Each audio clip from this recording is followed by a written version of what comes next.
You staying home tonight? I hadn't planned on it, no. Plan on it.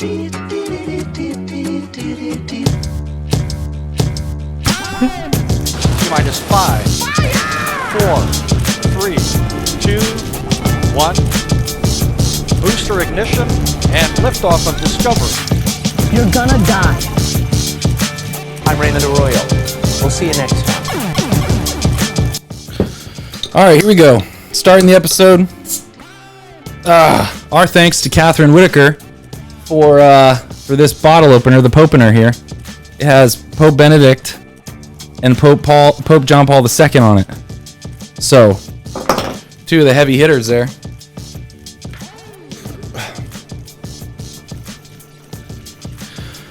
What's up, everyone? Welcome to the show. This is The Show with Edmund Mitchell. This is a solo episode. It's just me here. Just me here in my house where I eat my food. Where people sleep and keep their equipment. So, I've been wanting to do a solo episode like this for a long time.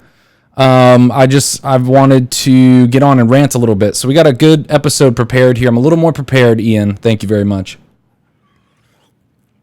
This time I'm a little more prepared, but today we're talking about surviving your 20s. That's what I want to talk about.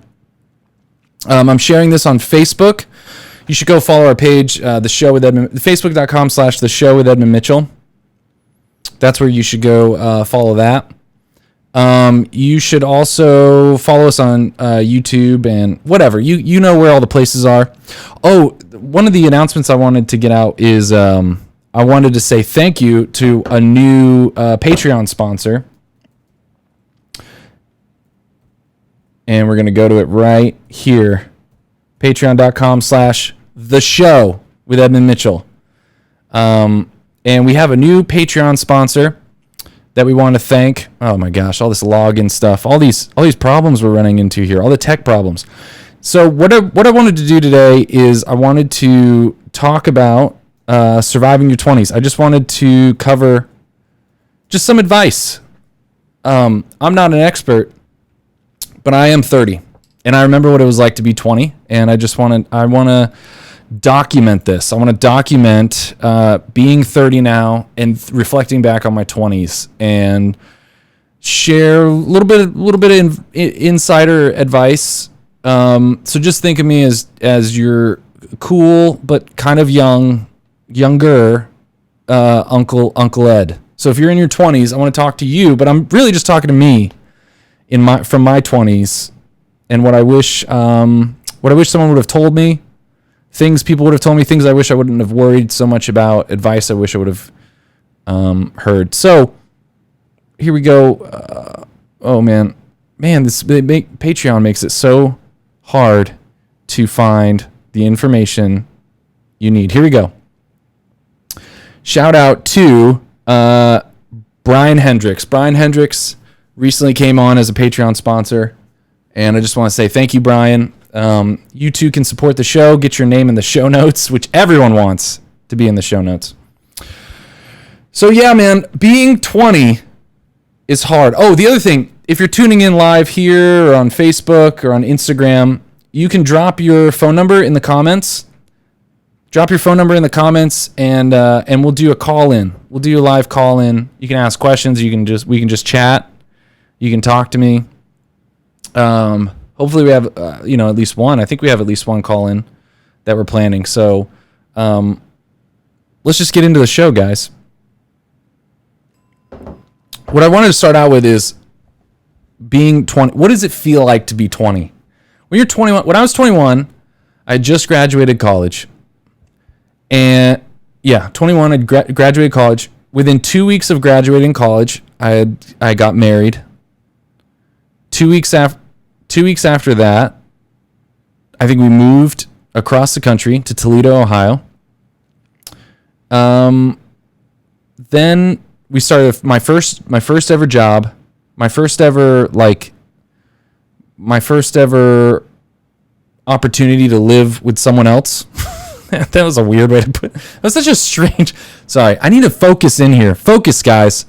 It was my first time living married. That's a weirdest way to put that. I was living married. first job, old lady, Hurricane Hamrick on Instagram saying old lady. Anyways, being 20, I've been trying to think about this all day. What does being 20 feel like? Being 20 feels kind of like you have the emotional and physical energy of like a teenage, like a Spanish terrier. You're just like, you're really loud, you're really excited, and you're out in the world, and you're just, everything's a small rodent. You know, what? Yeah, everything's just, you're just like, you're in it. You're in life. You're in the world. The thing that's weird though is that, and for me, I just recently realized this, is that after I turned 30, I realized that I was doing this weird thing all throughout my 20s. You know, someone was saying in the live chat, you know, early 20s, you definitely feel like a little bit of a Spanish terrier of some type maybe. But even though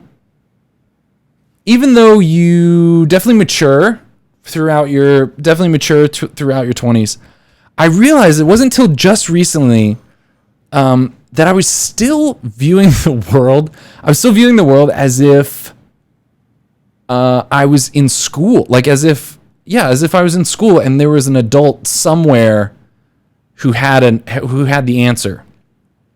I don't know. So yeah, man, when you're in your 20s, even though you're living on your own, you're paying your own bills, you know, you're out of college, you're trying to figure out how to do life. And you still feel like someone has it all together. Or you still feel like you look around at these adults around you, your coworkers, people at your job, people you meet out in the world, people at your church. And quite rightly, the people around you are putting a lot of pressure on you to get your crap together, man. You know, you get in your 20s and either internally yourself or the people around you, you know, the general sense you get as a young 20-year-old out in the world on your own, the general sense, I don't know why, but Facebook Live is just not having it today. That's fine. Whatever. The general sense you get in your 20s is that the whole world is like, would you just get your crap together? Would you just figure out how to show up and dress appropriately? You know, it's just everyone. And people aren't saying it. People aren't always saying it explicitly. Sometimes it's just people over 30, they can't stop it from happening. It's just in their face. It's just in their face. Like, you know, you're under 30 and you're like, you know what? I think I might really start investing in the stock market. And immediately people who are over 30, they just have this like, you know, or there's just this like, nah. And, you know, it's not always intentional, but it's just this kind of general sense of like, get your crap together. Get it together. And it's not always great. It's not good. And I'm going to talk about, you know, the things ways to deal with that, that I wish I would have been told when I was younger. But I volunteer for a call in to further discuss. Yes, Cassie, put in your phone number in the comments and I'll give you a call. I'll write it down and give you a call. So in your 20s, you feel like this crazy, you know, you got the emotional and physical and mental energy and brain firings of a Spanish terrier on illicit drugs on a weekend in Panama City Beach, Florida. It's during spring break. That's what's going on in here. And but out there, you kind of feel like you've seen other people adulting and you're trying it for the first time. And it's not until you turn 30 that you realize, hey, wait a minute. And you kind of feel this internally, like you feel like, wait, like people are trying to give me advice, or there's a lot of pressure to act a certain way, and you're resisting that a little bit in your 20s. You're resisting the internal narratives, you're resisting the external, like, why don't you just show up on time for one, you know, like, and that's valid. People, like, the world needs to give you that pressure Sorry, I'm just writing down this phone number. Thanks for putting in the phone number, Cassie. Give you a call in a second here. People are giving you all that pressure, right? And I'm going to talk about that, what I wish someone had told me. That's what it feels like when you're in your 20s. When you're 20s, you always feel like someone's gonna come in the front door at any moment and just be like, "Hey guys, playtime's over. Like, enough with the messing around." Like, you just have that feeling all the time. I remember sitting in my office, the doors closed, and I'm sitting in my office in my first job, and I'm just like, surely at some point someone's gonna come in here and say, "Hey, you did your best. You're out, man. You're out. You're out of the game. We're tapping you. Get back on the bench." Some people go back to college because they want to be back on the bench. They get in the game and they're like, "Man, this is intense." And it's not so much that it's intense. I mean, like, living is intense, sure, like, and you feel that in college. But then you get out in the world and I don't think people prepare you enough for the mental intensity of being on your own. Because I don't think, and this is just my opinion, take it for what you will, like, we're a homeschool family, or we're trying to homeschool, we're definitely living a very different, I guess, life. So my perspective is that throughout, and I think my parents did a great job of preparing me for life. But a lot of times I don't think we give people enough opportunity to fail. And maybe that's like a white privilege thing. Maybe that's just because I was so sheltered, and maybe some people have really failed really awfully and wish that someone was there to protect them from that. But I think, there's two ends to the spectrum, and I think either people are just left completely on their own. What the bigger thing is just having someone come in and say, "Hey, look, man, it's going to be all right." I don't want to go too deep into that because I want to run down my tips in a little bit. But that's what it feels like to be 20. That's what it feels like. You feel, for those of you just joining the Instagram TV, the Instagram Live, we're taking live call-ins about surviving your 20s. Put your number in the comments if you have a comment. If you want to call in, talk about what it feels like to be 20. If you have questions about being 20. So we're going to get to that. So let's get into the tips a little bit. Let's get into some of the tips. This is my first tip, okay? Or what I wish someone would have told me, what I wish I could have understood in my 20s, okay? And it's going off of a little bit about how you feel, right? And this happened to me recently, okay? We at my job, there's a staff room, there's the staff kitchen area. And this was just my perception. Now, I don't know if this is entirely true, but this was my perception of the staff kitchen. I didn't realize, and maybe I'm privileged, and maybe my parents didn't make me do enough chores and stuff, but I didn't realize that my perception as a naive, stupid, still kid on the inside, throughout all of my 20s, my perception was that someone is taking care of the staff room. Like, someone's taking care of it. I wasn't exactly sure who. If you would have asked me like who takes care of it, I would have been like, I don't know, maybe our facilities guy, or maybe the business manager, or maybe, I don't know, like someone's probably, I don't know, like it just seemed like things were working before I got here. And so obviously there's some type of rule in place, or there's some type of shared common understanding. And I didn't really get the memo on that. I didn't really get the handbook. I probably did get a handbook, to be honest, but I didn't necessarily read it. Let's take a drink of coffee.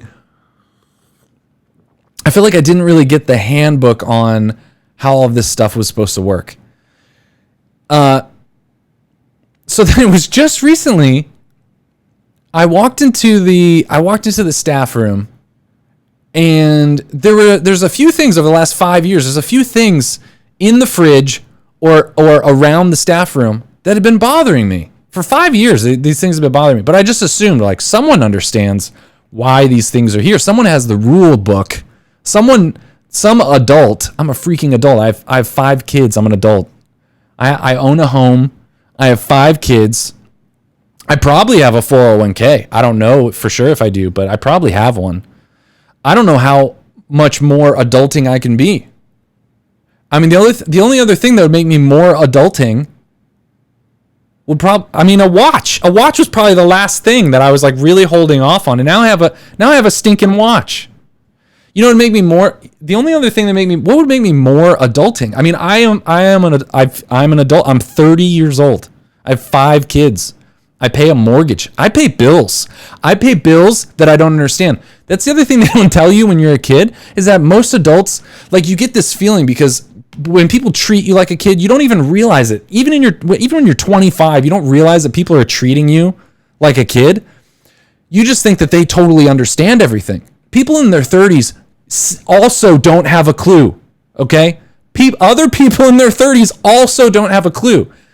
Sometimes we just take out our frustration with not having a clue. We take out that frustration on other people who are younger than us that we perceive have less of a clue and maybe aren't serious enough of the fact that they don't have a clue. But we don't have a clue. I don't know. I'm speaking on behalf of an entire decade. But what's up, Ann Krebs? I'm doing a live call-in show. If you want to throw your phone number in, I'm taking live call-ins about surviving your 20s. I'm sharing some advice, some tips with the youths. I can't believe I freaking said that. I told myself in my head I thought that would be funny. That was not funny. See, I'm in my 30s. Anyways, we got to keep going here. Otherwise, Ian's going to be very upset at how sporadic and unstructured this episode is. That's how you feel. So I walk in the staff room, and I was just like, you know what? People are really messy around here. I'm going to clean some stuff up. And this feeling came up, this like feeling of empowerment of like, you know what? If I clean this stuff up, no one can do anything about it. Because, you know, there is nobody in charge, really. There's not really, like, we're all just sharing this space. And I realized a very important thing, that everyone, well, the phone number, Christian, just drop your phone number in the comments. Just drop your phone number in the comments and I'll give you a call. I'll write it down and give you a call when we get a chance if you want to call in. I realized no one's in charge of the staff kitchen. We're all sharing it. And the reason people get upset about the staff kitchen being a certain way is because they used to be 22. Not 22. They used to be 20 as well. And when they were 20, they had the same, when they turned 30, they had the same realization where they went, oh my goodness, no one's taking care of the staff kitchen. And so they started doing things. And I saw myself, you know, I realized I was starting to organize things and clean things, like this should be this way. Someone needs to clean this stuff up. Someone should wipe this microwave. And I realized that's what I was doing. And I went, oh my goodness, this is how you become, you know, a 50-year-old at a job who's complaining to everyone about the microwave. This is how those signs get put up. It's someone who used to be 30 is now 50 and has been doing that for 10 or 15 years. That's how it begins, is that transition into like, I need to take control here because no one is. And I wish I would have understood that in my 20s, because I was still 28 years old and I felt like the people around me who were kind of taking control, I felt like they were the real adults. Deep down, I was treating them as if they have the handbook on adulting that I didn't receive. They got the information somehow. So anyways, let's do a call. That's what I wish I would have told myself. You know, I wish I would have said, look, all these people in their 30s and their 40s who are giving you crap for not having everything together. Like you need to listen. You need to listen and not listen to what they're saying. Like, listen to what they're saying, but also realize, like, don't feel bad. Like, they just have a little more together. But when you're in your 30s and you're in your 40s, like, you still don't feel like you have it together. All right, let's get a call in here. We're gonna call Cassie here. Oh, let me write down Christian's number. If you're just joining the Instagram Live, we're doing a call-in show about surviving your 20s. If you have a comment or question, Christian, going to give you a call. If you have a comment or question, if you're just joining the Instagram, we're having a call-in show about surviving your 20s. So here we go. We're going to, hopefully we're connected here. We're going to call Cassie. Here we go.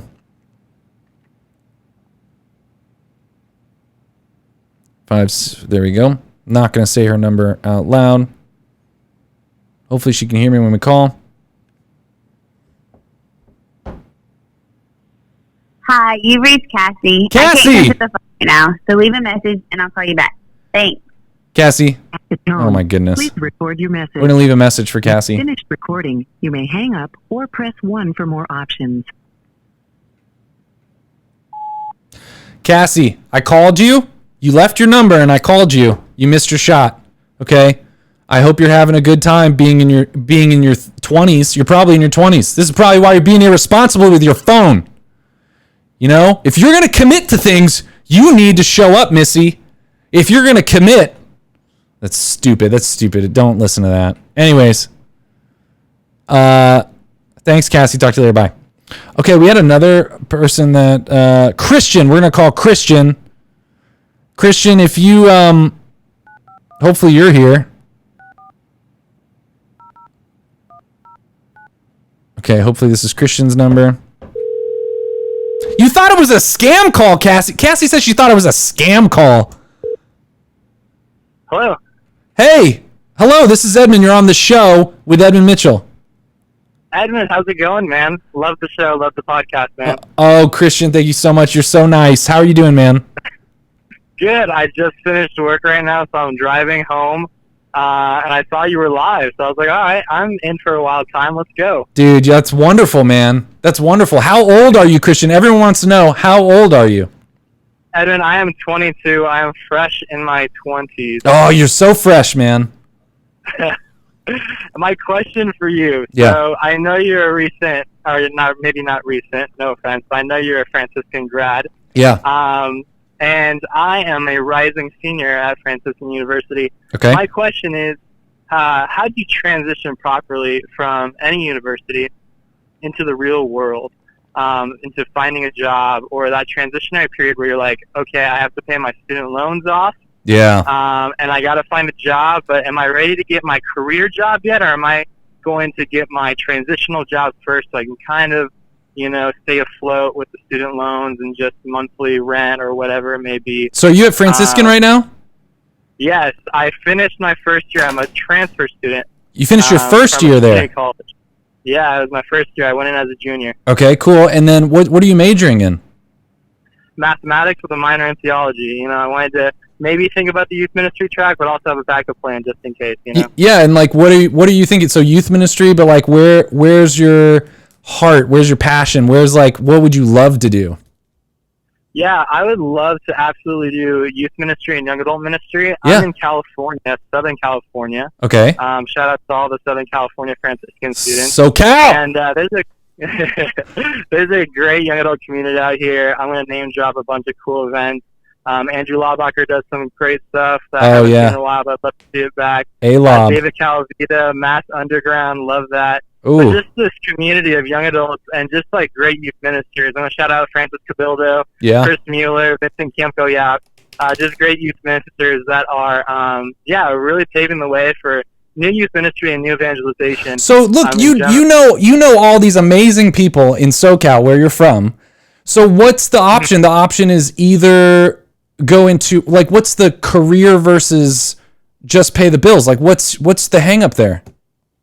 Well, it's difficult. There's the thought process, which I've had good conversations with a couple of my friends over at Franciscan about, is that you kind of got to go into like your transitional youth ministry job if you want to go into youth ministry. Yeah. It may not be your career youth ministry job. You got to go into that transitional youth ministry job. Maybe you're the middle school minister, or maybe you're the office intern, or whatever it may be. You got to get that transitionary job, kind of get your feet, get your feet wet into the ministry.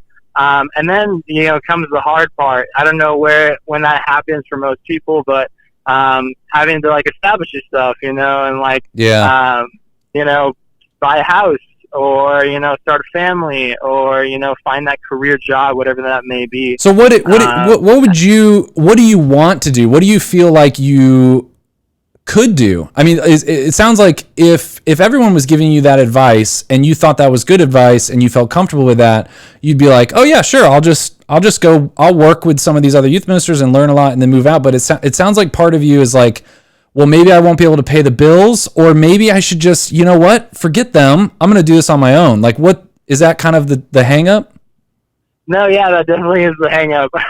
It's almost like you've been spying on my conversation with my parents. Yeah. When I went into Franciscan and telling them I would love to be a youth minister, they would say, well, like, look at the youth ministers in the area. How much do they make, every year? Yeah. And, it's a range anywhere from 30,000 to, 50,000 in SoCal area.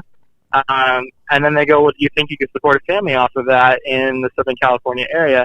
And, you maybe, living paycheck to paycheck. I don't know how that is. I'd have to ask one of my youth ministry friends. But, it'd be great to be able to go and have this amazing job like youth ministry. And, Yeah. You go hang out with kids or you hang out with young adults. And you do have the hard part, which is answering emails, doing insurance forms and whatnot. Yeah. But to be honest, in a perfect world, I'd love to be a young adult minister or a youth minister and go straight in, Yeah.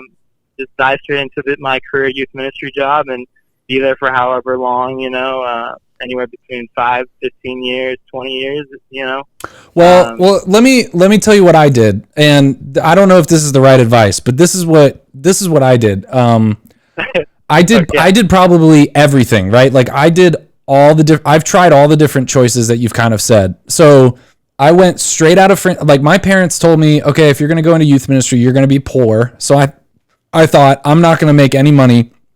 We're going to be super poor. So I kind of like had, confronted that was what I thought.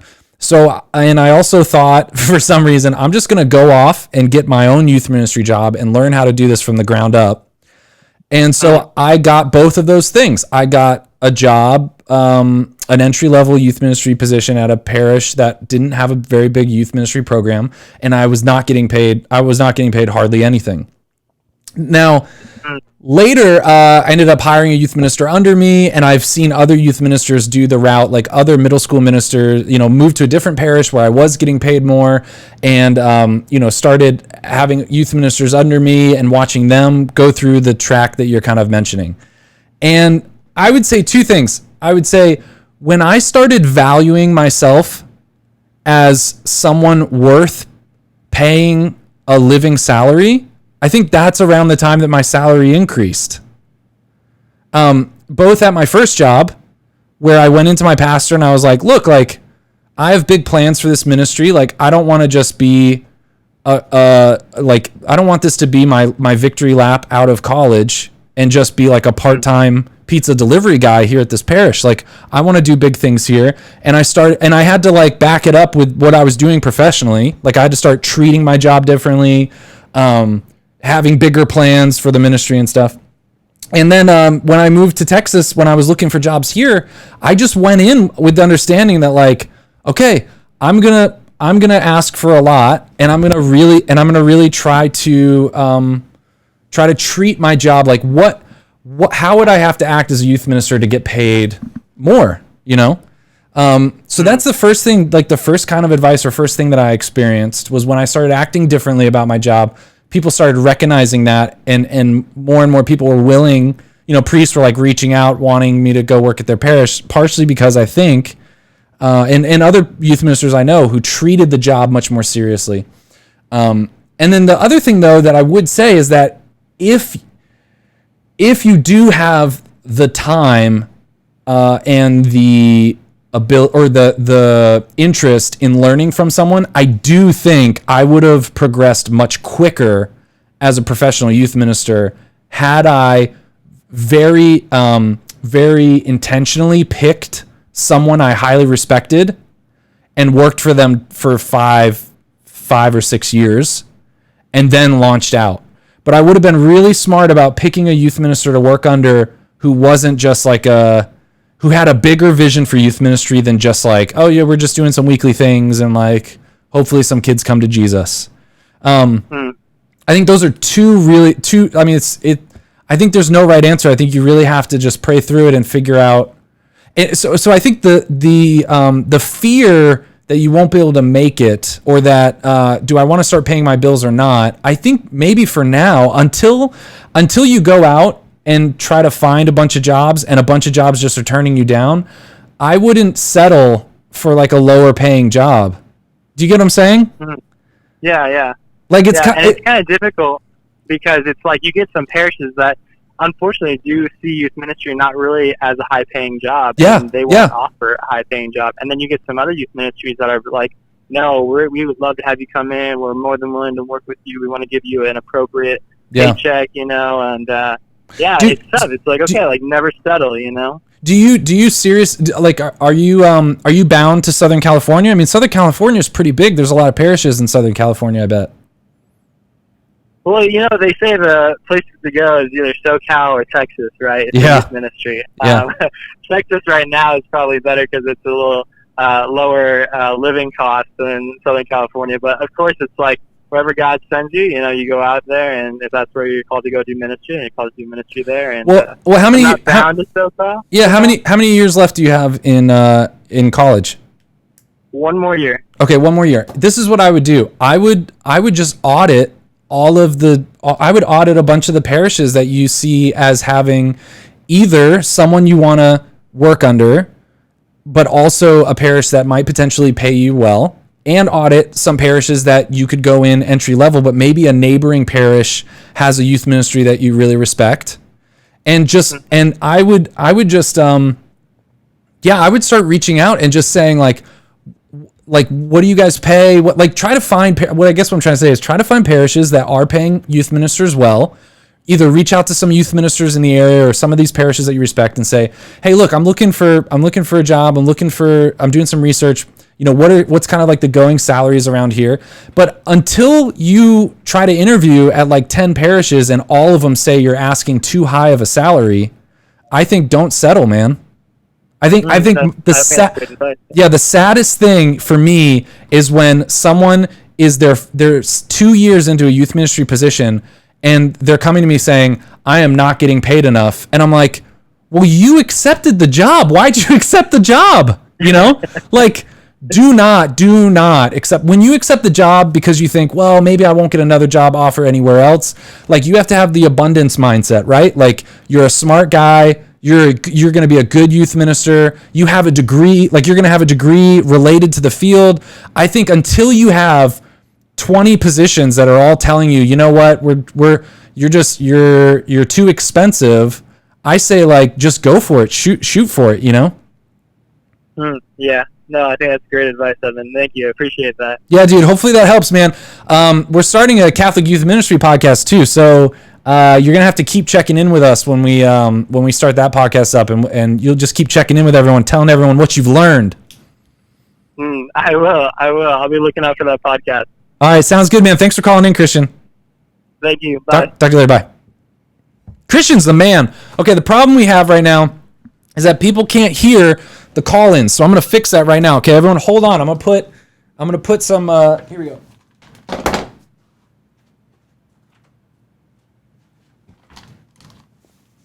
That's a great question, Christian. It was a little bit of a youth ministry question, but that's fine. It's my show. I can do what I want.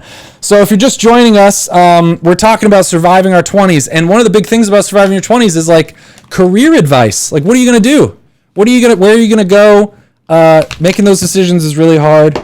Here we go. I'm going to put these headphones here. Hopefully you'll be able to hear it. You'll be able to hear the call in. Here we go. Put a monitor here. There we go. Turn 3 way up. How's that right there? Hello. I don't know. Hopefully you'll be able to hear the, I don't know if that'll work. Okay. All right, we're going to go to our next caller here. Oh, another advice for surviving your 20s, okay? This whole career thing. I wish, especially while I was in college, I think while you're in college or right after you get out of college, I severely underestimated how easy it is to reach out to people and get mentorship, get advice. And mentorship can come in a lot of ways, right? Someone could send you an email. You could read someone's book. You could watch someone on Instagram. I mean, look, Christian just called in and got advice from me. Got 11 minutes on the phone right there.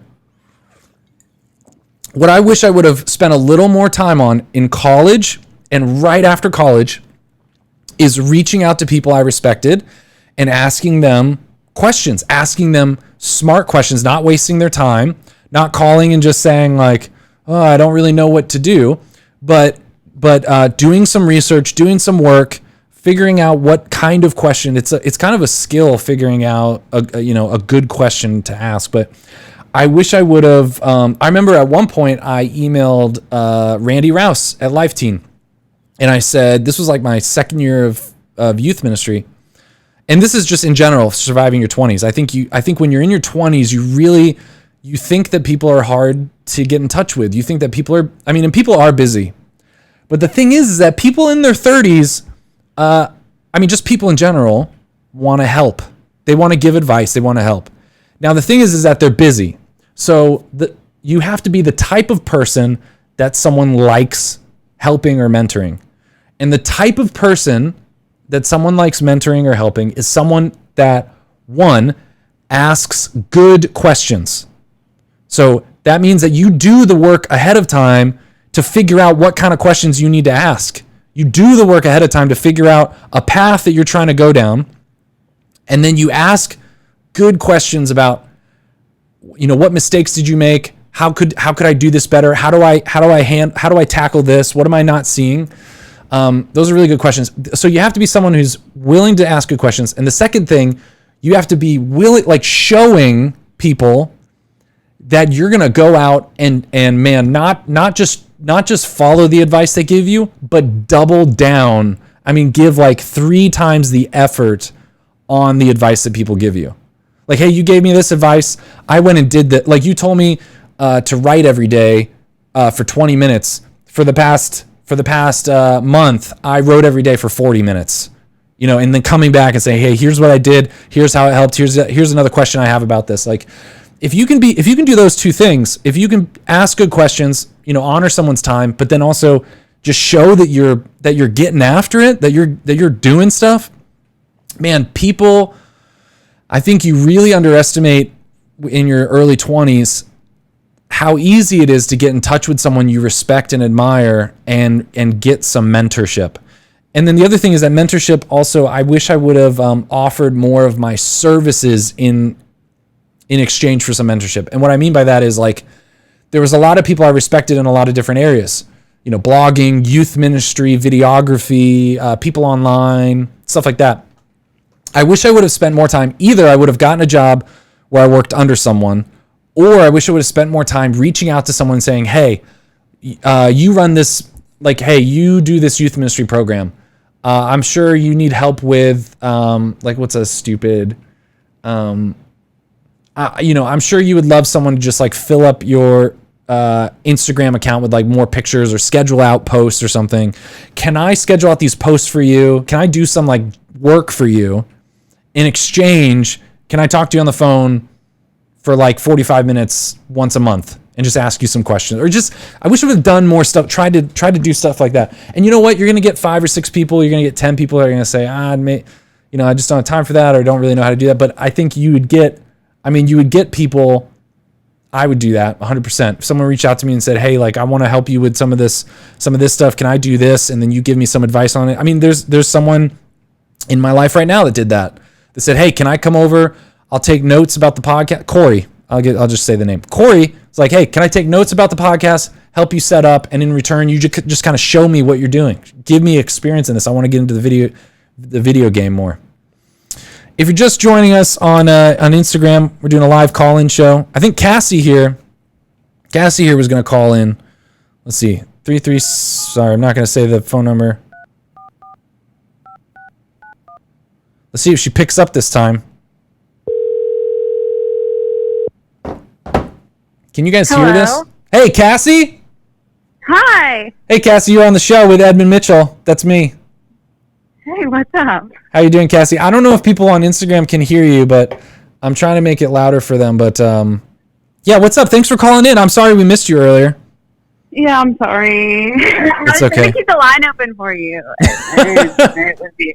Oh, whoops. So what do you want to share? Tell us about yourself, and then what do you want to share? What do you want to share on the podcast? Well, I just really, when you were talking earlier about just like feeling like there's always that other adult Yeah. that's going to like tell you what to do or like Yeah. lead you the right direction. Like literally that's my life. Like me and my friends talk about it all the time, and I'm 26. You're 46 and you still feel that way. I'm 26. Oh, you're 26. You're 26. I'm 26. And approaching 27, and I'm still like, some days I really feel like I'm a youth minister. I feel like some of my teens sometimes, like I feel like I am like 19 Yeah. and totally not ready to be responsible for like 50 teenagers. And then like suddenly I am. Yeah. But I was like, thankfully like my parents have been super wonderful as of late. Like I guess in the adulthood, like parenting adults, Yeah. they are really honest about just like, no, you're not going to have it all figured out. I still don't have it all figured out. And that's often our conversations now. Yes. That's Just so kind of important. like, as I call to ask, like, is this meat in the fridge still good? Just like ridiculous questions that like I should know the answer to at this point in my lifetime. Yeah. They're just like, yeah, well, yep. No, it's not. You should have thrown that out like a week ago. But like, I still don't have this other thing figured out, But that's fine. That's the thing though, is like, that's fine. Like that's why your parents are so great, is like, I mean, you're going to be 36 and you're still going to be like, and for me, what I'm realizing is that I have so many emotions about my emotions. Does that make sense? So like you feel like you should know this, and then you feel bad that you don't know this, or maybe you feel anxious about buying a home, or you feel anxious about leading a group of kids, and then you feel bad that you feel guilty that you feel anxious because everyone else around you looks like they have it all together. They totally understand what's going on. Right. And like this is your job. Yeah. Like this is the thing that's like your responsibility or like you're expected to do. Yeah. And then like you're like, wait, how? When did that happen? Yes. And the thing is that one, everyone's faking, even people that are in their 50s. Yeah. And here's the thing too, I really believe this. I think, and I'm praying through this, like I think if I don't figure out how to be comfortable with my own emotions, if I don't figure out how to accept my emotions about things or accept my inadequacies now, and not feel guilty about not knowing something, then when I'm 60, I'm really going to feel bad. Right.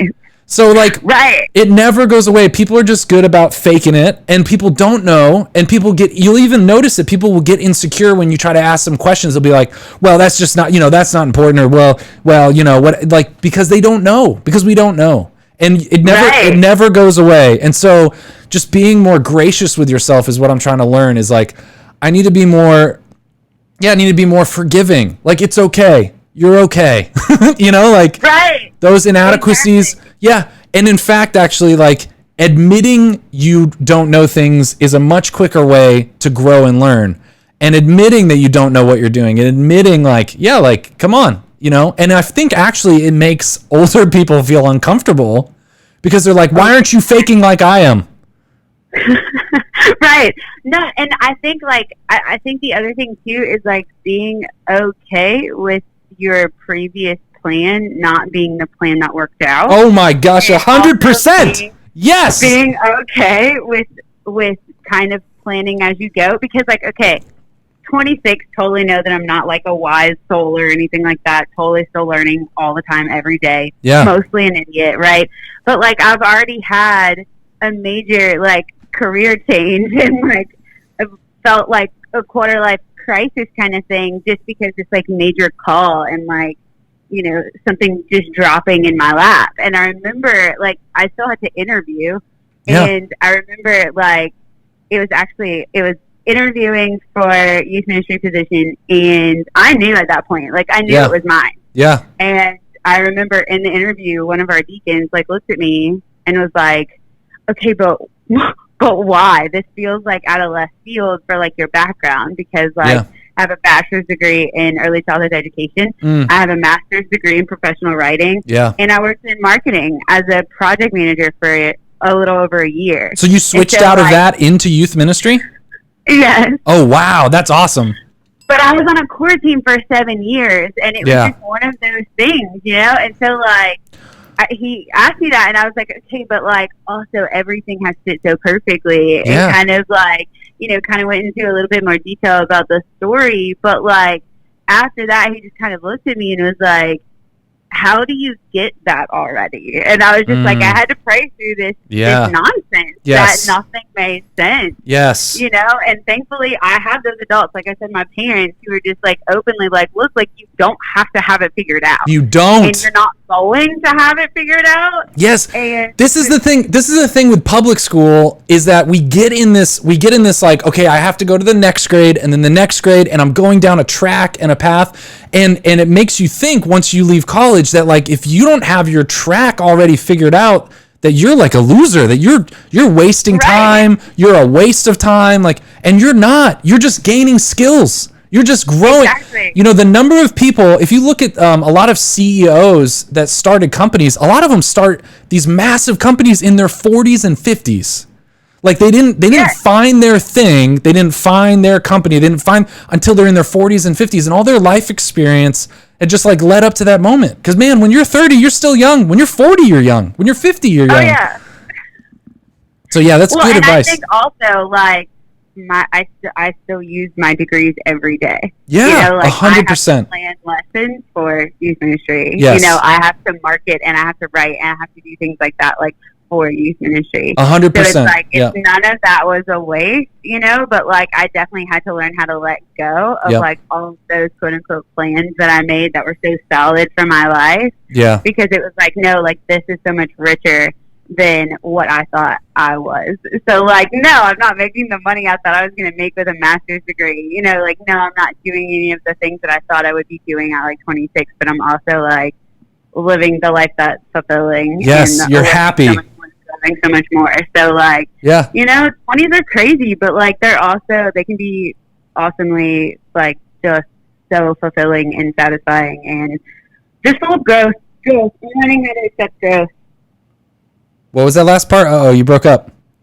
Oh, sorry about that. I just said I'm learning how to accept growth and just like, yes, I think that's it. You know, 20s are growth, and I think it's awesome. Yes. It hurts, but it's awesome. It's growth. And you know what? There's some people out there that like, you know, when they turned 6, they were like, I want to be a doctor. And then for the rest of their life, they became a doctor, and that's great. And some people like, God bless you, you know, see you on your way, sir. That's amazing. But for a lot of us, we just have to, like, I think we have to give ourselves the freedom and the grace to be like, you know what? I'm trying things. I'm figuring out what I like, and I'm learning skills. And so if you're just like trying to find, you know, follow your passions, but also learn skills and also just try to figure things out, I mean, it's all going to work out, you know?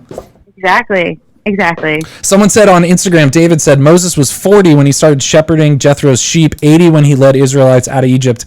God calls when God calls. Stay in his presence and all is Gucci. And you know what? Yeah, amen. And you know what? And he was still young at 80 because they lived to be like 100 back or 1,000 back then. So, hey, thanks for calling in, Cassie. You're the best. Yeah, no problem. Thanks, Edmund. Yeah, talk to you later. Bye. We got another call I'm going to make.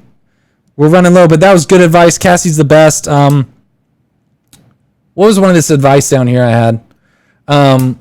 Learn skills. I'm glad Cassie called in because this is what I wish I would have told myself. It is okay. It is totally okay to be a jack of all trades, master of none. In fact, actually, that's amazing. That is amazing. Like, sure, if some people, you should definitely try to find one thing to get really good at over a long period of time. But don't ever let. I wish I would have just had the confidence to be like, I do not care if people tell me that it's a waste of time to get good at this one thing. First of all, because when you learn, like, the skill of learning skills is a skill. Put that on a t-shirt. The skill of learning skills is a skill. So in your 20s, like, give yourself free, like, learn photography, dabble with video, learn how to make Snapchat geo filters, learn how to like, do penny trading of stocks or something. Like, give yourself some freedom to do that. And when people are like, why are you spending all this time in this? Just know that you're building a skill. Like, if you're one of these weird people that doesn't want to just sit down and watch TV and does want to explore. Like I don't know. This is my fun time. Like I love doing this. I love the learning skills, learning how to live stream, learning how to do this. Like it's fun. But it also gets me energized. Learning new skills is a skill, and people are gonna find that weird.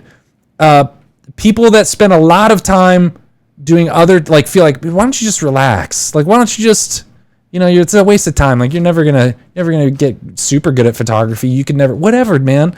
If you're excited about learning some skill, if you want to go work somewhere for 5 years on something that seems not outside of the realm of your career, the other thing that a lot of people don't think about is when you have a very interesting career path, a lot of times you are much more uniquely situated for a unique job.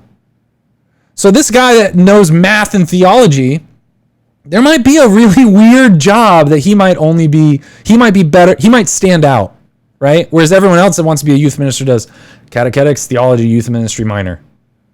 Right? Well, maybe he does math, theology, and goes and interns with someone else for 2 years, and then suddenly he has this, like, he can go to a Catholic science camp, right? Anyways, we're gonna make a surprise call to my good friend. Here we go. Let's see if this works. There we go. If you're just joining on Instagram, put your phone number in the comments here. And I'll give you a call. Hello? Hello. Connor! Dude, am I on the show? Dude, welcome to the show with Edmund Mitchell, the best semi-Catholic. Freaking yes. Today's your day, Connor. Today's my day. Where are you at right now in the world? Dude, I am at the top of a mountain in Alaska drinking a gin and tonic. No way. That is what I'm doing. Dude, why are you in Alaska? I've been seeing you on Instagram all in Alaska. Is it for it's for an event, right? Yeah, so they brought me out to do a concert last night to kick off their the diocesan young adult conference, and then I gave a workshop today during the actual conference. Dang, that's awesome, man. Yeah, so during the conference was kind of this morning through the afternoon. Gave my workshop in the afternoon, took off.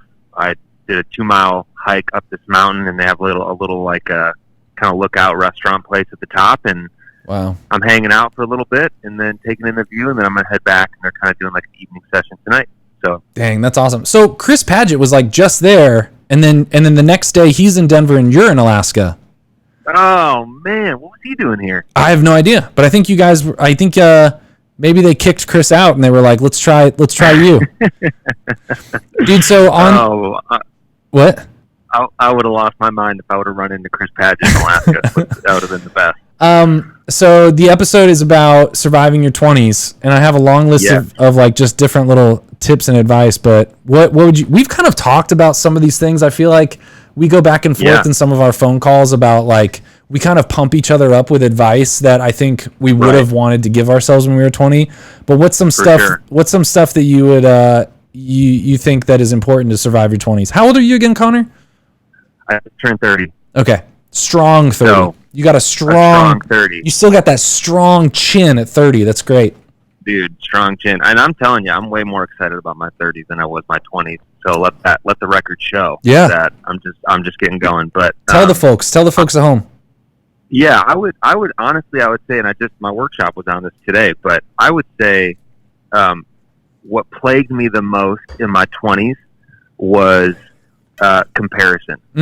Hands down, across the board. Curiosity, comparison, complacency, all those things just wrecked my 20s. I worried way too much about what other people were doing, which caused me to be complacent. I was way too curious about other people's lives via social media, things like that.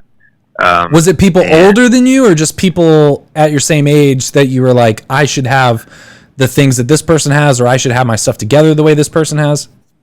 Kind of, everything. Older, same, younger. You look at people like, from a musician's perspective, people in the secular culture, like, you have 17, 18-year-olds, even younger, 15, 16, who are popping and making millions off of overnight songs. So you're like, what am I doing wrong? And then you have people who've been hustling forever, but you never saw their hustle, so they break through at 35, and you're like, oh man, how are they doing that? And or people your same age who are finally making it, or doing what they want to be doing. And you never, they're all people that you never saw the journey. Yeah.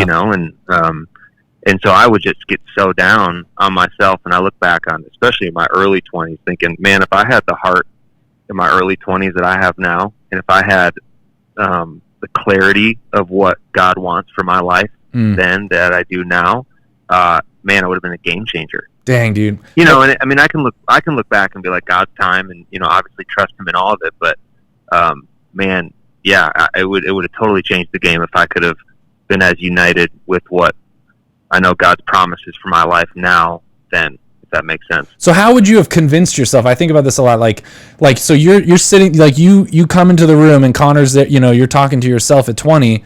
And Connor's like, man, but look at like all these other people, like they got this, and then you're like, look, man, like what would you say? Because I know that I would immediately go, yeah, I know that, I know. You'll be like, how would you convince yourself of that? Yeah, that's a great question. I don't know. I don't think I could convince myself in the moment, because I mean, here's a perfect example. Freshman year of college, I remember being at Franciscan, being in the tower room in the corner of the JC Student Center, for those of you who haven't had the pleasure of visiting campus. Yeah.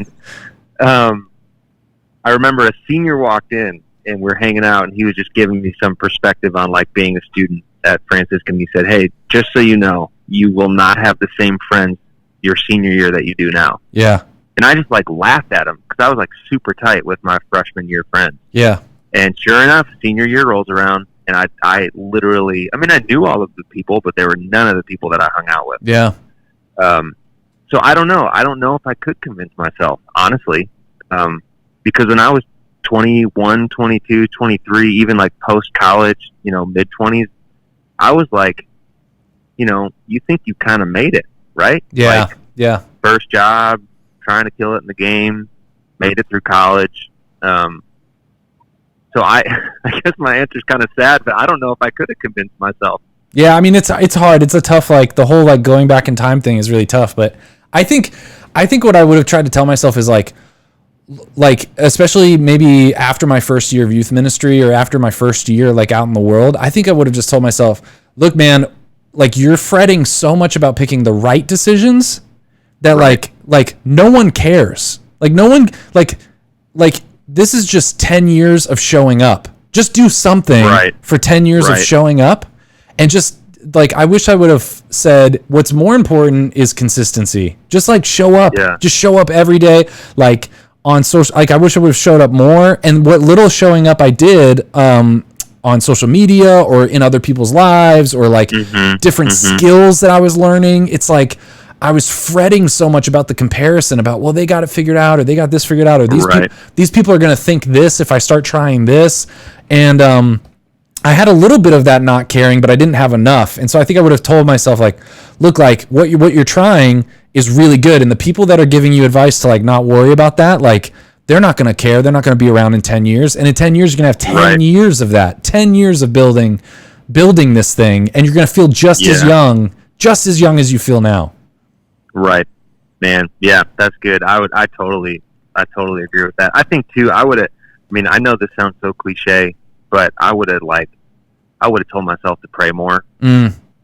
I mean, it's the first thing to go, but it's the first thing that changes everything. Yeah. And I've just recently had a whole reconviction of not just prayer in general, but like specific prayer over, what God's plan is in the things that I'm pursuing and things like that. And I just don't think, I mean, I know we can't do it without him. And, you get lost in the hustle sometimes, which is a good thing. But, well, dude, here's my version of this that I was going to say today, but I want your advice on this while you're still, how much of your gin and tonic do you have left?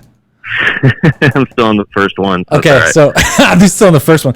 So what I was going to say, one of my things I wrote down here was, ask yourself, what do you want to be doing every day or every week or every month that you would look back on in 10 years? So it's kind of like going off of that. I don't know how to say this exactly right, but like that whole 10-year mindset, I wish I would have been proactive about planning, like, okay, after 5 years, what do I want to look back on and say, I did these things every day, or I did these things every week, or I did these things every month. And like prayer would definitely be one. And I think prayer, reading and writing, and probably exercise for weekly. But like, I wish I would have went back and said, look, like, you're going to live a long life. So why don't we just focus, like, be proactive. Like, what do you want to do for at least 15 minutes every day? And I wish I would have just been like, man, prayer, reading, and writing, like every single day, because 10 years goes by fast, man. And just doing 10 minutes of reading every day for 10 years, like, shoot, if I would have just focused on that consistency every day, just like, what do you want to look back on and say, I did this every day? And maybe for some people it's, you know, spending 10 minutes sitting down with no distractions with your wife, or calling your mom every week or something. Like, I wish I would have been proactive about what life do I want to look back on and be like, man, I did this every day, you know? Yeah. Dude, I would have said, as a songwriter, I would have said write. I mean, I only committed to daily writing, like legit, like a half hour of songwriting every day, probably last year. Dang, you know, and so that's awesome.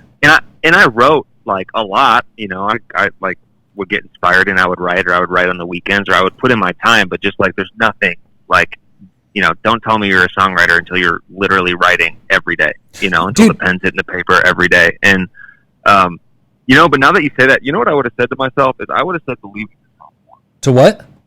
I would have said believe in yourself more. Oh, yeah. That's a good one. You know, because I like, you have this dream and you have a big vision, but at 21, 22, it's like, it's still very much a dream, and you're not surrounded by people who are pushing you or encouraging you in it. Like, you have friends who kind of champion you a little bit at school or whatnot. But, I don't know. I just remember like coming out of school and trying to, you know, do the music thing, and you're just kind of alone in it. And you're just like, I mean, I did believe in it, but I just imagine if I would have poured more of myself into it, you know, I kind of like, I was like halfway in, you know? Yeah. I think it would have built that foundation that much more quick. Yes, quickly. I think I would have told myself like, look, if you're deciding, if you really want to decide to do something abnormal, then you can't be surprised that everyone around you thinks it's weird. Right. And the sooner you commit to it, the sooner it's going to break through. Yes. Yeah. Like and I wish I would have just been like, look, man, you gotta, like, if you have this thing inside of you that's telling you to do something, then you can't get hung up when everyone around you thinks it's weird, and you have to just commit yourself to proving, maybe you don't want to prove to yourself and them, but like to put in enough work over 5 or 10 years that you finally see the fruit of that. But like, you can't be surprised and listen when people say like, man, how do you have time for this? Why are you doing this? Yeah. Like, why you're becoming a jack of all trades, you know, like you should just stick to something. And you just have to know that like people are gonna, especially because people, when you start, and we've talked about this a lot, when you start saying big, bold things that you want for yourself, everyone around you feels the pressure on them, whether they know it or not. They feel like you're saying that they should be unsatisfied, even if you're not saying that. Even if you're like, no, like, I don't care. Like, this is the whole Gary Vaynerchuk thing. I don't care if you watch football, you know, 3 hours a day. It just like, if I don't want that, like, you can't be mad at me for not wanting that, right? Right, dude. Yeah, and I think too, I would say, another thing I would say to myself is, for the lack of a better way to say this, respect your elders. You know, I think it's so easy to critique people, you know, who are on a stage or in a place of influence when you're trying to be there. And I just did it out of ignorance, right? It's easy to be like, oh, well, I could have probably done that better. Or, you know, they missed the mark on that point, or that talk was bad, or that performance was off, you know? And, man, now that I'm on, you know, I'm not where I want to be yet, but now that I'm on the other side of some of that, it's like, dang, man, I like, it's hard. 22-year-old Connor would be really critical of what I'm doing right now. Yeah, exactly. Like, you know, he'd be judging the crap out of me. So I would just say, like, just learn from people. Like, you have not got it figured out. Just like learn from people, ask more questions, you know, because it's just so easy to step back and just critique and never learn. Yeah. Yeah, and you have this feeling inside of you of like this good taste. You're like, man, I have this good taste. Like, I think I could do this talk better, this performance better, or play the thing better, and like this or whatever. This thing needs to exist. But I think a lot of times I would take a year to plan it all out in my head instead of just failing as quickly as possible and learning as quickly as possible. Dude, yes, absolutely. Yeah, sweet, man. Dude, well, I hope you enjoy your, what are you drinking, a gimlet, a gin and tonic? No, a gin and tonic. What's that called? Gin, I guess just gin and tonic. It's actually, it's called a trail run, and it's a bourbon barrel-aged gin with soda water, an orange garnish, and like a blueberry liqueur as well. That sounds delicious. I bet it's even more delicious at the altitude you're at. Dude, it's amazing, and the mountains here are just like out of this world. I wish I could show you guys a picture of it. I'll text you a picture. Maybe that'll make the episode of the show at some point. Okay, that'll be the cover art, maybe. Hey yo. Okay, nice. Dude. Thanks, Connor. Yeah, man. Peace. Talk to you later. Bye. Dude, Connor Flanagan bringing it in hot. If you're just joining us on Instagram Live, we have a few minutes left of battery power. We're talking about surviving your 20s. If you're on Instagram Live, you can put in your phone number in the comments, and we'll give you a phone call. Hopefully you guys can hear the people that are calling in, but right now we're going to call David. Here we go, David. Man, good advice, good conversations. This is fun. We're going to try to do this more often, I think, because this is really great. Calling David here.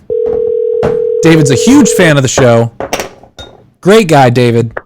David. What's up? What's up? David, you're on the show. What's up? How you doing, man? Good, brother. How are you? Dude, where are you calling in from? Pittsburgh. Pittsburgh. Where in Pittsburgh? North Pittsburgh, Westford, like North Hills. Okay. It's kind of quiet. I'm having a hard time hearing you. Do you have me on some type of Bluetooth headset?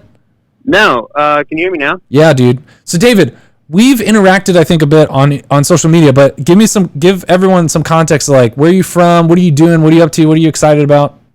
For sure, yeah. Born and raised Bel Air, Maryland. Served a year at Net Missionaries. First year at their Plano team in Texas.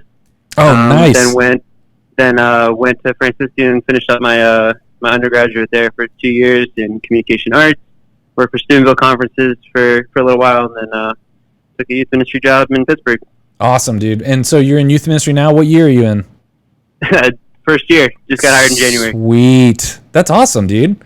Congrats. Yeah, it's been fun having to build a program from the ground up. They've been without a youth minister for the last 2 years at this parish. The old youth minister is Andy Lesnevsky. The Lesnevsky brothers. Yeah. That's cool, man. So, dude, so how old are you right now? 25. 25. How do you feel about being 25? It's like being 24. That's the best. That's the best answer to that. It's good. I mean, it's a fun time. You know, I've been following what you guys been talking about on tonight and everything, and definitely resonating with a lot of stuff. Just trying to. You get out of college and you're like, am I doing what I'm supposed to be doing? You know, where am I supposed to be going? Yeah, man. Kind of thing. And dude, did you have surviving on prayer? Did you have a question, or did you wanna spit some advice at our audience here? Yeah. No. I actually do have a question. Okay. Either is fine. Either is fine. well, maybe we'll just play off it then. But let's do it. My a book I've been reading, I've been obsessed with the last 2 years, is called Rooted by Banning Liebscher. Okay, yeah, tell me about this. Jesus Culture. Yeah, he's the founding pastor of Jesus Culture. And he talks about how, basically, if you look in Scripture, God gives people calls, but then it's not overnight that those things happen. Mm-hmm. You know, so Moses was called to deliver the people out of Egypt, but it was 40 years after he felt, the urge to leave Egypt that then God set him in path there. And then, with Elijah, with Jesus, Jesus 30 years before ministry started. Yeah. But specifically talks about David and how David was anointed to be king, but then went out and basically, had to, live a life of prayer and service and in community before he even became king. Yeah. And, just that trial there. So one of the things that he mentions, and when I wanted to ask you, he he says an advice that I got from an older pastor. Now, these guys are Protestant, so just taking that into context. He said he asked an older pastor, so what's one thing that you would tell your younger self or a younger pastor? He said, don't rush the process. Being okay with being excited for where God has you at that time. But what have you found, working in ministry, working in different fields, where maybe you see something that you feel really convicted of a change? How do you balance something that is, I feel convicted of a change here, but I'm not in a place where I can make that change? So are you talking about like at your parish, or are you talking about like in the world? Yes. So, ministry perspective. I mean, we talk about this all the time. It's the common evangelization stuff of like, we need to do this, we need to do that, we need to change this, change that. How do you what's been something maybe that you've seen and experienced in? All right, this is a time to be obedient. This is a time, where I can step in, or maybe just an experience where you have where I felt really convicted of this, and how you went through that change, but making a change in ministry, or how things were being done. I don't know if I'm making sense. No, dude, that makes perfect sense. Yeah, man. Something that I wrestle with all the time is just like, I'll be here in a cinema, it'll be something, something stupid. Like, I really think that maybe we should have prayer meetings, at this parish, but no one seems open to that. But it'd be a really good opportunity for growing people in, having people praying, actually praying. Yes. Something, silly like that. Dude, no, I get you, man. No, I've had a lot of, so the first parish I went to did not have a super huge established youth ministry. And then the parish I'm at now, there was definitely an established youth ministry, but it was very different. And so at both parishes, I really, there was a lot of times where there's change you're seeing that's outside of your influence, or there's things that you think should change that are outside your influence that you're frustrated with. Or there's things you see that you could influence. And for me, what really helped, and there were many times, I was really fortunate to have a coworker that was another youth minister, or just other coworkers. There were many times where we had to say, okay, look, we feel like the parish, this thing should change in the parish. We don't have influence or control over that. So what we're going to do is just and we would say this to each other, be like, look, we just heads down and we just have to kick ass. And that's a weird way of saying that. It's a weird way of saying that, and I don't mean that in like a secular perspective of like, we just have to be successful. I guess for us, it was like, all right, they're doing that. And if we really believe that is not what the Lord wants for this parish, or we really believe that that's bad for ministry, or we really believe, then we're going to have long-term mindset here.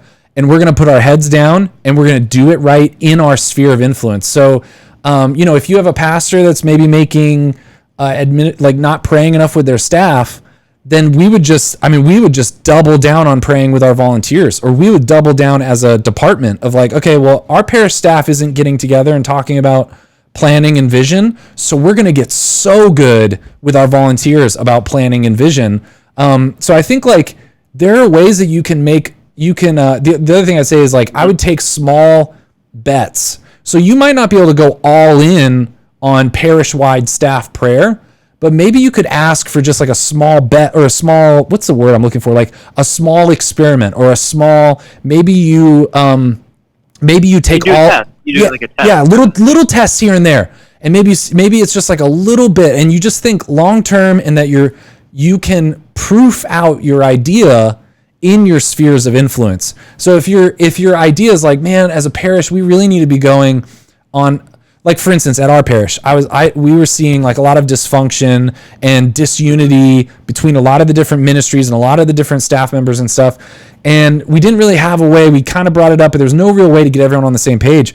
Well, we just started saying, okay, well then we're going to start meeting on a weekly basis, and we're going to have really, really efficient weekly staff meetings internally with our 3 coworkers. And we're going to proof this out long enough, and we're going to do it well enough that people are going to start seeing it and noticing it and wanting it in other areas of the parish. Does that make sense? Absolutely. So like Absolutely. same thing with a mission statement. There was one point in time where like I really wanted our parish to have a revamped mission statement and to really get focused, and then out of nowhere our pastoral council came out with a weird mission statement that I thought was stupid, and it was so deflating. It was like, oh my gosh, like there's no way for me to influence this. This needs to change. This is an awful mission statement. And so we just had this moment where we came together, just me and two other coworkers, and I was like, you know what? This mission statement's not going to last. They're not going to, it's not going to be effective. So we just need to heads down, and our mission statement internally, like we're still going to respect what they're doing. We're going to be the best followers of the orders that our leaders are giving, but heads down internally, we're going to have a much better culture around a much more compelling mission and vision. And eventually the pastor was like, hey, your mission for your youth ministry, I really like that statement. We're going to make that the mission statement for the whole parish. And that happened. Like, so I think like you can make these small bets and in the short term, and sometimes you just have to have heads down and be like, you know what, like we're just going to do this and think in that long-term mindset that like, you know what, if I really believe in this, it's going to last. You know what I mean? I don't know if that helps. Does that help at all? No, it definitely does. And I was just, kind of, I think I'm following you quite well, but maybe just thinking and, some other people who are, who are listening to it, saying, well, Edmund, how do I discern what's the difference between my desires and God's calling? Because what if I'm at odds with the parish, and how do I know if that's me or if that's God? How would you, So I'm just saying, from someone who does spend time in prayer and can discern, and often not 100% fold, but really seek the Lord's word and wisdom and in counsel and in obedience and everything with others to know what God is saying. But maybe there's people who say like, that's all great, but how do I know if this is me or if this is God? Yeah, so that's a good question. I think there's a way for you. I think what I used to do in my 20s is I would get this unrest. Something needs to change. This vision for a new future. And so I wouldn't know whether or not it's from God. Maybe I'm praying through it. Maybe I think maybe it is from God. But the thing about discernment is you at some point have to take a step out and take a small little bet. You have to say, okay, I think this might be from God. So let's take a little bet, instead of like what I used to think when I was younger was like, well, no, if this needs to change, we just need to go all in 110%. And I think what the advice I would give is like, are there ways that you could take a small chance on it and then discern how that went? I had a coworker once, this sister of the Holy Trinity, I think. I forget the order, but she said, you know what, Edmund, you really need to just follow grace. Like you try things and then you just follow grace. And I think there are ways you can take little bets. And I know that when I first got into ministry, I was like really, really convicted about like, man, the charismatic dimension of the church, we need to really bring that to parishes. And like, why are we not? And I would get frustrated, and I would think about it for so long, and I'd be so intimidated about what the first step is, but I was like, it needs to change. And instead, when you start taking little risks and little chances, like, okay, well, what happens if I try to explain this to just one person instead of getting in front of the whole parish and getting in front of the pastor? Well, then you start finding like, okay, it's not as easy as it seems. And maybe maybe it was just my personal spirituality that I wasn't praying through, and I missed the mark there. I thought God was calling me to bring it to the whole parish, but really I was just personally really convicted to grow in that dimension. So again, I think especially when you're in your 20s, you're afraid about taking those little small chances, and you keep it all up in your head. And the quicker you can get to trying something and failing, and then trying the next thing, I think that's a good way to discern. I don't know. What do you think, David? What would you say? No, I definitely agree there. I agree with that. I find a lot too. That was interesting that you said with regards to charismatic stuff, that just my whenever I come into prayer, I try and talk to the Lord, like, definitely like tell me. But then I find that whenever I give my testimony, or I'm like talking to people and sharing my testimony, things that come out of my prayer life tend to also resonate with where other people are at. Which I find is very interesting, and I kind of use that as use that as a check. Like, Lord, is this the direction, things that we need to focus on, and stuff. But no, I definitely get that. But how that can also be perceived as I'm projecting my own desires, my own spot onto other people. Yeah, so you just got to test it, like just test it in places. Just like if you feel like the Lord's calling your entire parish to start serving the homeless that are, across the street in your neighborhood, you don't have to hype yourself up for months about going in and pitching the pastor this full 3-year plan, right? Right. Start doing it and see if the Lord starts blessing just those small actions, or start just give yourself 20 minutes once a week to go start doing that, or to talk to one person about it, or just like those little actions of like, okay, Lord, like how can I step out in a little way? Now, granted, there are also some times where people need to be encouraged to take big actions of faith.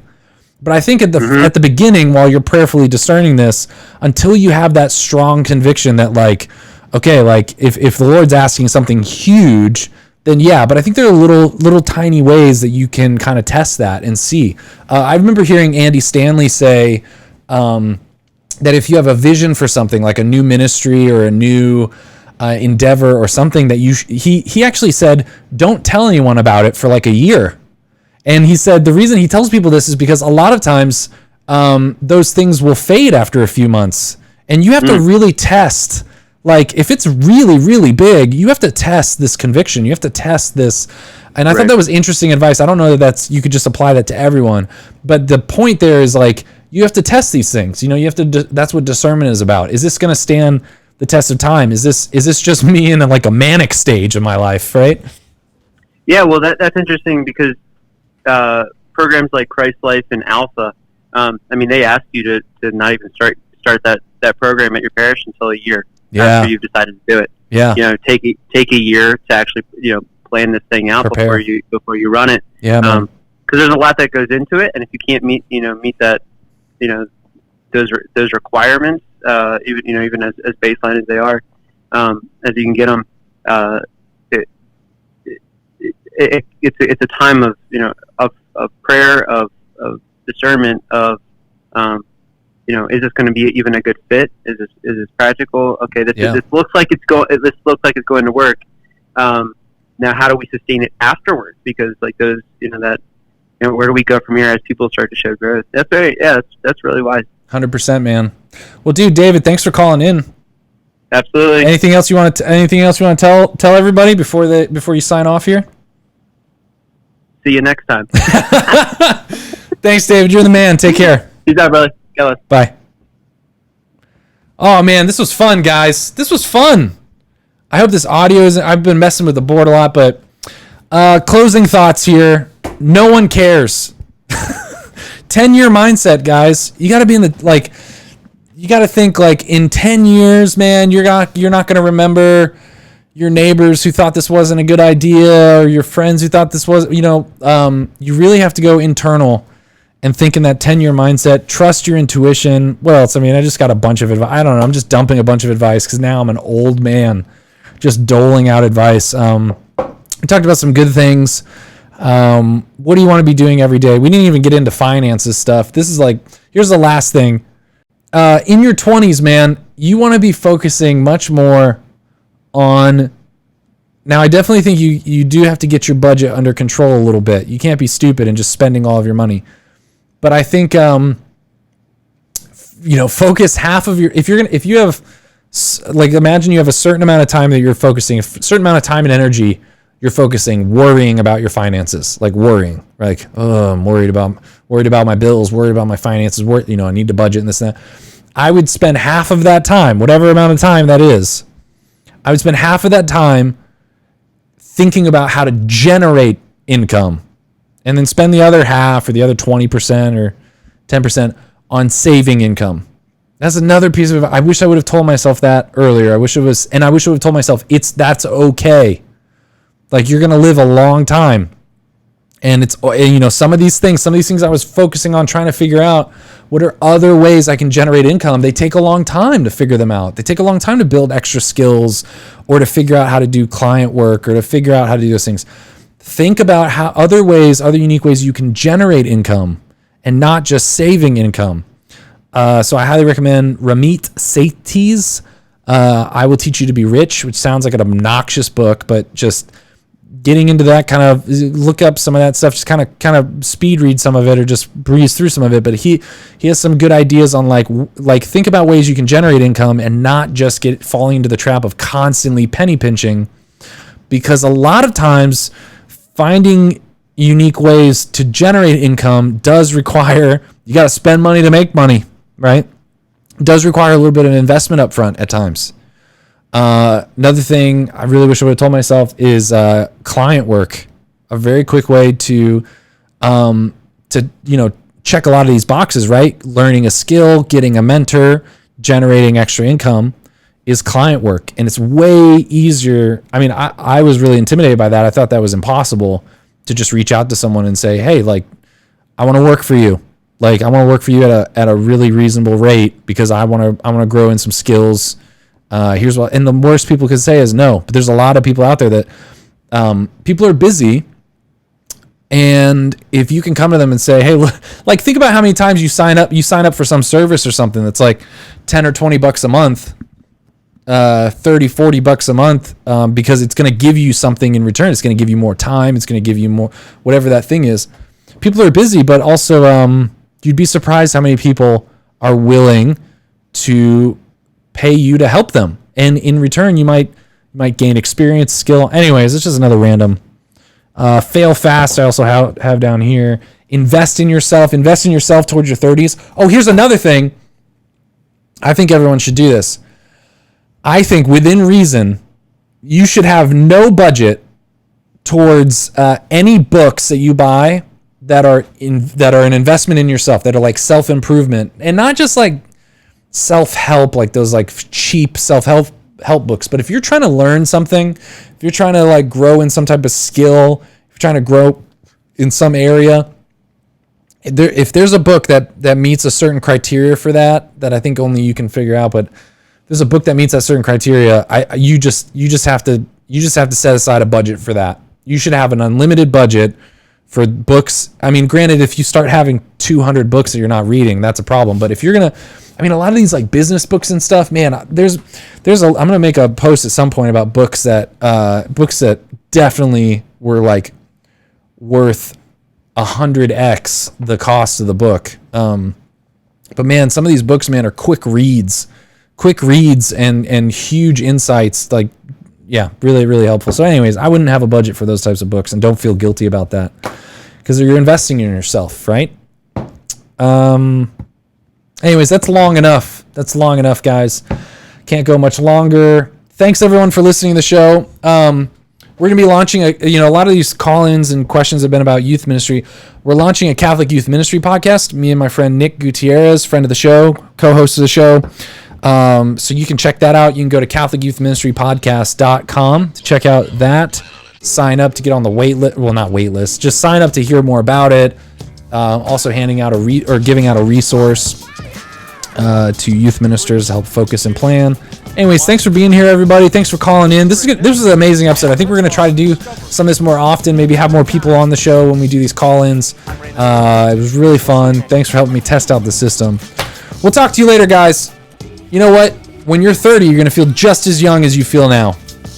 And I'm sure, and I've talked to people in their 50s, you have a little more aches and pains, but mentally, you feel just as young. So, take care. I don't know how else to sign off on this. Here we go. Here's how we sign off. This is how we sign off. This has been the show with Edmund Mitchell, with David, with Cassie, with Christian, with all of you on Instagram. Take care. Bye.